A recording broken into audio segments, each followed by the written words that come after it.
President Rodrigo Duterte has Vice President Leni Robredo said that presidential fourth runner and former Senator Ferdinand Bongbong Marcos Jr. the Commission on Elections, or COMELEC, Employment in the Philippines declined by 6.4%. Early registration for academic year 2022-2023. Two suspects identified as members of the Basag Salamin crime group were arrested. The Commission on Elections, the COMELEC, is set to send vote counting machines. Singer actor Ronnie Liang has achieved another milestone in his life. Bringing you the top stories for tonight, I am Alvin Pelobello. and I'm Tricia Gajitos. Welcome to Eurotv News Tonight. Your news, our business. Good evening, bringing you the top stories for tonight. My name is Alvin Pelobello. And I'm Tricia Gajitos. Welcome to Eurotv News Tonight. Your news, our business. For the headlines, President-elect Ferdinand Bongbong Marcos Jr. is invited to United Nations climate change talks in Egypt. Russia ready to cooperate with the Philippines on oil and energy supply. Vice President Leni Robredo won't attend the inauguration of Vice President-elect Sara Duterte. DILG to issue show cause order versus Cebu Governor Garcia. Jurassic World Domination tops box office hits, earning $143 million on its debut. Egypt's envoys to the Philippines invited President-elect Ferdinand Bongbong Marcos Jr. to attend the United Nations Climate Change Conference there in November. Egypt will host the Climate Change Summit, known as COP27, or the Conference of Parties, in the resort of city of Sharm el-Sheikh. Egyptian ambassador to the Philippines, Ahmed Shehabildin, said the Northeastern African nation is keen on developing bilateral relations with Manila. Marcos also met with Danish ambassador Grete Celiasin, who said the meeting focused on the green transition.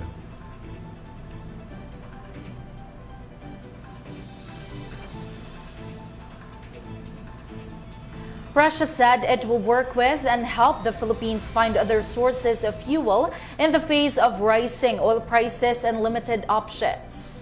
Following a courtesy call on President-elect Ferdinand Bongbong Marcos Jr., Russian ambassador to the Philippines, Mara Pavlov, said Russia is ready to cooperate with the Philippines on sourcing fuel.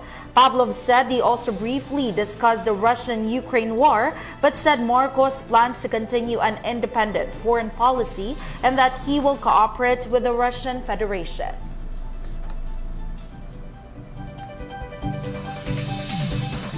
Vice President Leni Robredo won't attend the inauguration of incoming Vice President Sara Duterte on June 19. This is confirmed by Duterte, saying that they have sent invitation to the incumbent as well as the previous presidents and the vice presidents. Duterte added that former President Gloria Macapagal Arroyo will join her inauguration, but Robredo cannot make it during her oath due to the celebration of Naga Charter Day. The incoming vice president have separated her oath scheduled so that he can attend the inauguration of President-elect Ferdinand Bongbong Marcos Jr., who is her running mate in the previous election.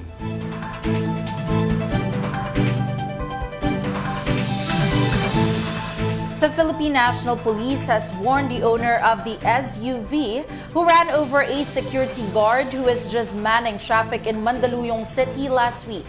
According to PNP Officer in Charge General Vicente Danao Jr., the registered owner of the SUV should surrender before the issuance of the warrant of arrest. The PNP has filed complaints against the owner of the said SUV, registered to Jose Antonio San Vicente Sr., who have failed to attend on previous hearings. The PNP likewise filed complaints against the security guards of the subdivision where San Antonio resides. The owner of the vehicle refused to surrender. Okay? So the possibility is, no, guilty ka. Bakit ayaw mong sumurrender? Di ba? Oh, unang-una, identified na nga yung may-ari. Kung hindi man ikaw ang gumagamit ng sasakyan ng panahon na yan, eh dapat you have to defend yourself. Kasi ikaw ang may-ari ng sasakyan eh. Okay? So, for example, ako, eh, bakit mo ko akusahan? Hindi naman akong gumamit ng sasakyan at that very moment. Okay? So, I have to defend myself. Ikaw, china-challenge kita, Mr. San Vicente. Ayaw mong sumurrender, tama. O isa lang sasabihin ko sa'yo, Baka addict ka. Okay? O, ba't ayaw mo sumurrender? Because no person in his right senses do that.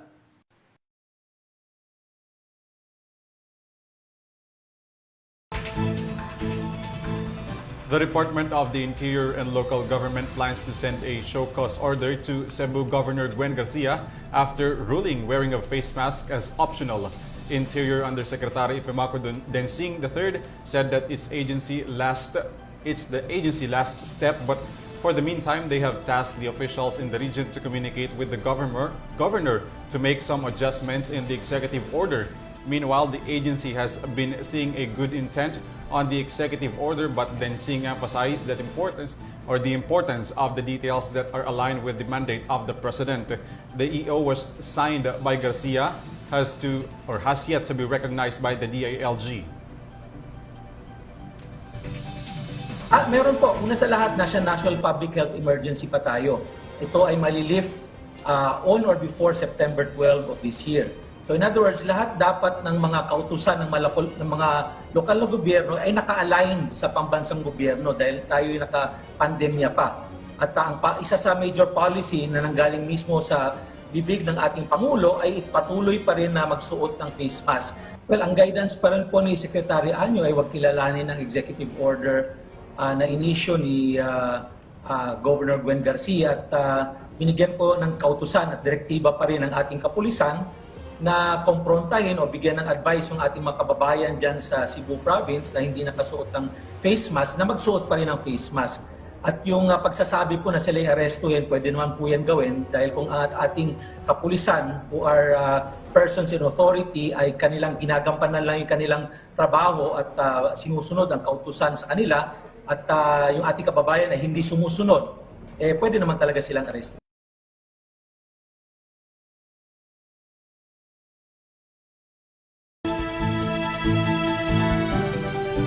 Infectious disease expert Dr.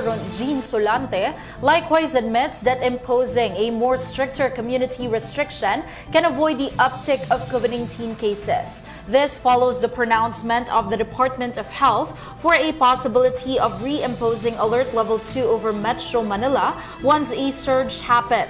Solante added that maintaining the room capacity of healthcare facilities and hospitals is a factor during the uptick of COVID-19 cases. Likewise, the infectious disease expert has suggested to strengthen the testing, especially to those in the vulnerable sector, to prevent the surge of cases. Something of a prediction ng OCTA because of the highly transmissible virus, no? You can just imagine, no? If you have B4, you have B5, and at the same time you have BA 2.1, 2.1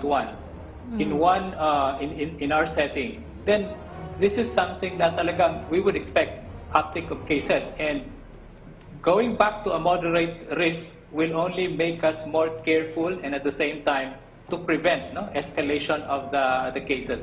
But ang pinaka-importante dito, Yusik Rocky, is really to monitor the healthcare utilization rate. We need to protect the healthcare viability ng healthcare natin because once we see na nakikita natin ang pagtaas ng mga kaso, and at the same time, marami din ang na-admit dahil sa dami ng kaso, then that is something that medyo hindi maganda. No? So ang laban talaga dito is in the community. We need to strengthen the isolation, we need to strengthen the detection, and if we have the antiviral agents, sana very accessible so that we can also continue to protect the vulnerable population to prevent them from getting the severe infection at hindi mapupuno ang mga hospital.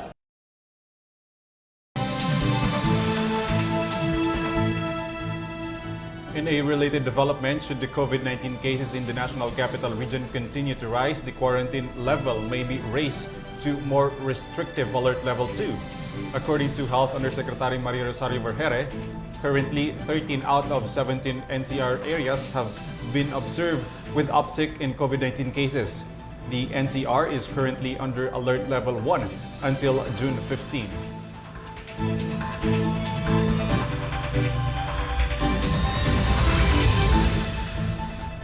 there is a possibility that Bulusan volcano may erupt again following its phreatic eruption reported on Sunday. According to PHIVOLCS Director Renato Solidum, Bulusan volcano continues to release fumes as the agency recorded not less than 100 earthquakes. 9 barangays in Sorsogon were affected by the ashfall caused by its eruption yesterday.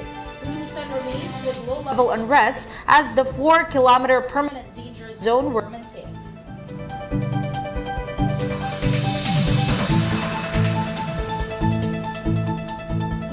Following Bulusan volcano's eruption yesterday, PHIVOLCS has warned against the negative effect of fine ashfall on health of the public.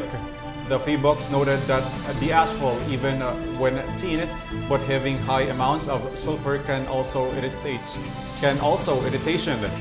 The affected residents were urged to wear N95 grade face mask or wet cloth or towel.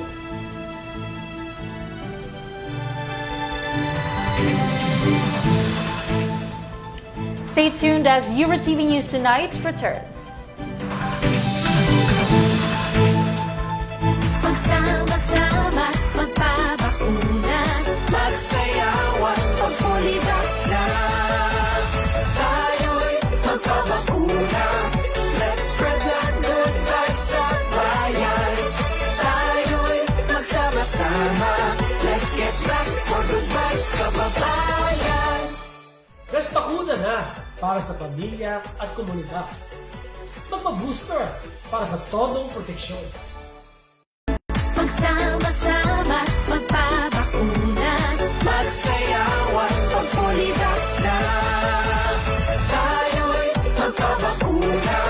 Let's spread that good vibes sa bayan. Tayo'y magsama-sama. Let's get vaxxed for good vibes, kababayan. Let's bakuna na para sa pamilya at komunidad. Magpa-booster para sa todong proteksyon. The Bureau of Immigration has implemented the dismissal order against 45 of its officials and personnel whom the Office of the Ombudsman held liable over the pastillas bribery that let 4 nationals into the country without going through checks. Justice Assistant Secretary Neil Bainto assured that the cleansing of BI, which has long been involved in corruption allegations, continues. Last week, the department recommended the dismissal of 18 personnel after they were also found administratively liable.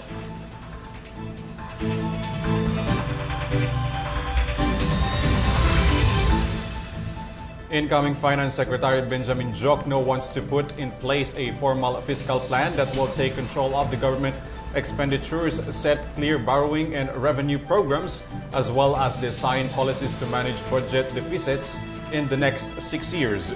Jokno, who is the currently governor of the Bangko Sentral ng Pilipinas, said that Marcos administration will introduce the government's first fiscal framework, a formal document that will require cooperation of the House of the Representatives and the Senate.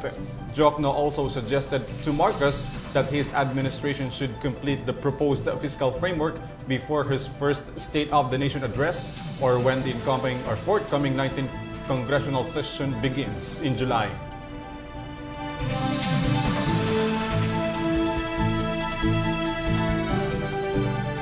Another round of big-time increases in fuel prices will take place starting tomorrow, according to oil companies. Shell, Clean Fuel, Sea Oil, and Caltex will increase the prices of their gasoline by 2 pesos and 15 centavos per liter and diesel by 4 pesos and 30 centavos per liter, as the cost of kerosene will also rise by 4 pesos and 85 centavos per liter.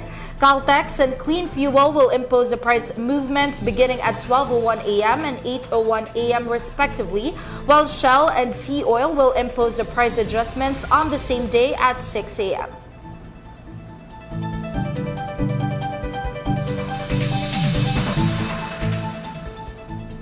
China has reiterated that the West Philippine Sea served as a traditional fishing ground of Chinese fishermen.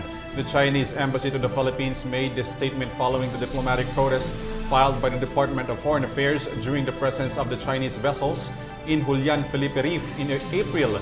Chinese ambassador to the Philippines Wang Shilian said that DFA and Chinese government have contradicting claims in the maritime dispute. Julian Felipe Reef is part of the West Philippine Sea, which is 10 nautical miles away from Pag-asa Islands.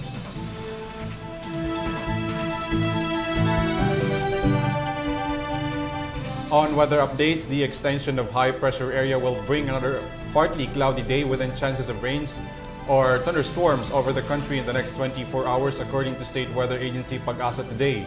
Pag-asa said the entire archipelago may also experience light to moderate winds and straight to moderate coastal waters. This weather scenario may persist in the next 3 days.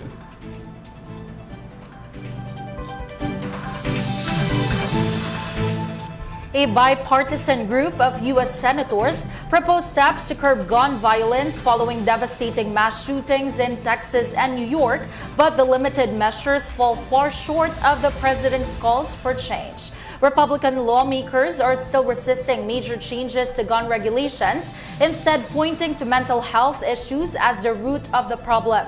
President Joe Biden praised the proposals and urged lawmakers to quickly turn them into legislation, while saying the measures do not go far enough.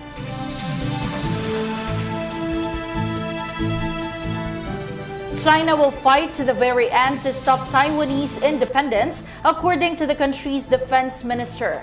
U.S. Defense Secretary Lloyd Austin accused Beijing of destabilizing military activity in a speech to the Shangri-La Dialogue Security Summit.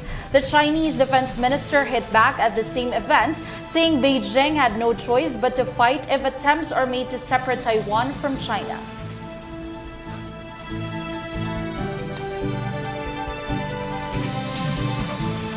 In our sports news, other Gilas youth will have to step up to fill the presence of Filipino center Kai Soto in the 2022 FIBA Under-16 Asian Championship. Gilas Pilipinas head coach Jos Reyes said that they will count Calum Harris, Lebron Nieto, Jared Bahay, and Jacob Balya to carry the national team as they battle against Kuwait and Japan in the Group C of the competition. Reyes added that this year's team is not the same on the lineup who qualified for the World Cup in the previous campaign, but they are looking to win games through collective efforts.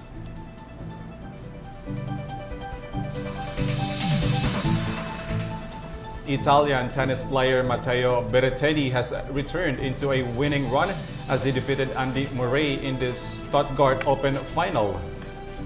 Berrettini took his advantage against injury-hit Murray as he dominated a 6-4, 5-7, and 6-3 game. The Italian tennis player has won his 9th straight match in the said competition. Berrettini is the 10th ranked tennis player in the world.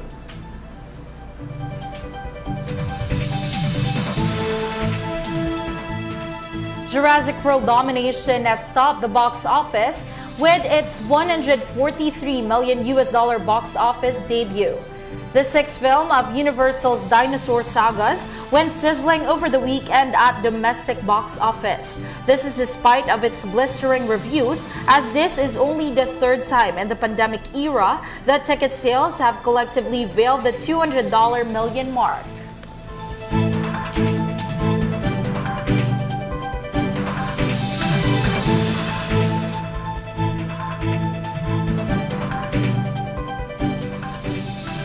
And those were the top stories for tonight. You can visit our social media account, facebook.com/official Eurotv News for the latest and hottest updates. Once again, this has been Tricia Gajitos. And I'm Alvin Pelobello. Thanks for watching Eurotv News Tonight. Your news, our business.